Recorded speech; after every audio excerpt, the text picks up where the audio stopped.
Greetings, people. Dewey Scum here. You can find me on Twitch if I'm not here banging out some videos for you guys.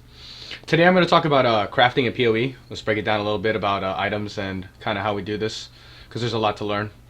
This is where our orb usage comes into play, and for the most part you're going to start with a white item. Definitely want to find the item level that requires whatever stat you're looking for, and remember I told you guys about that. We're going to look at this item level right here. Item level 74. Okay. It should roll just about everything that I'm looking for as far as stat wise. Now if you notice, this item is linked. It's got 6 sockets, but 5 of them are linked together.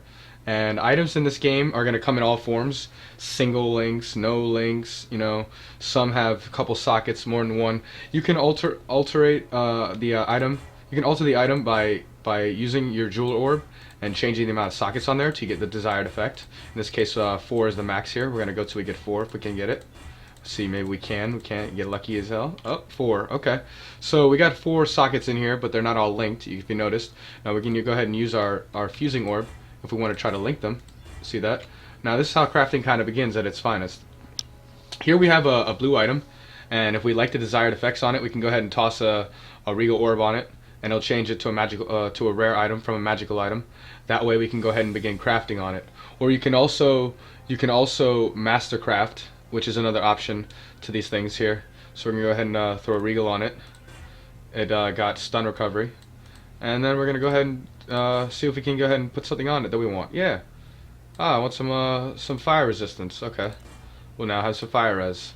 So we have crafted ourselves a basic item here that's actually not too bad. You can use it until you find something better. Now this is the basis of crafting, but honestly if you wanted to buy an item that was worth about the same that we spent, we'd probably find a better item for that price.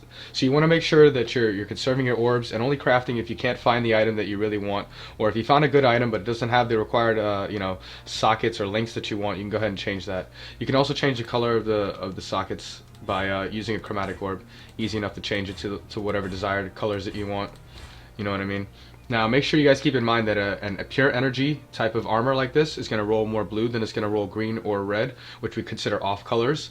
So it's a little bit harder to get like 4 reds on this or 4 greens on this. It's actually very, very difficult. You can find a calculator for that kind of stuff. Now, finding items with a 5 or a 6 link are some of the most powerful items in the game, and you want to make note of that because they're kind of worth some money here. Now, depending on what's rolled on the item, depending on how much money it's worth, and in this case here I have a unique chest that has 6 links. That is the most powerful thing you can get in the game. And like I said before, a skill gem with 5 supporting gems around it would be your most powerful setup possible. Definitely depends on what you're doing in the game if you want to, craft or save. But you can do, like I said before, easy crafting with the masters, and it shouldn't cost you too much money. You know what I mean? You can also start by some of the basics you're going to be crafting are your potions, and you'll start with a white base. Whoa, we need one. Ha ha ha. You'll start with a white base. You can turn it magical by simply using a transmutation orb. They're very, very cheap. And you can roll it to the desired effect you want. See, we have evasion rating. That's pretty good. I'm going to go ahead and change it. I want armor. No. I'll be immune to burning. Now, if you guys notice, there's certain things on potions that are definitely potion specific. That removes burning right there. This one removes curses, removes freeze.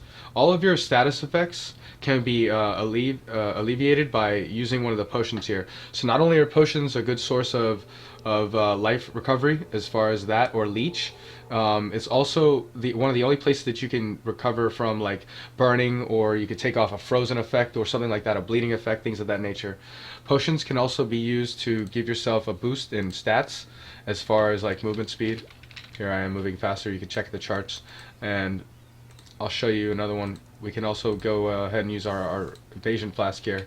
See, if you look at our armor and evasion rating, it's 1800 evasion right now. I got about 22% chance to dodge.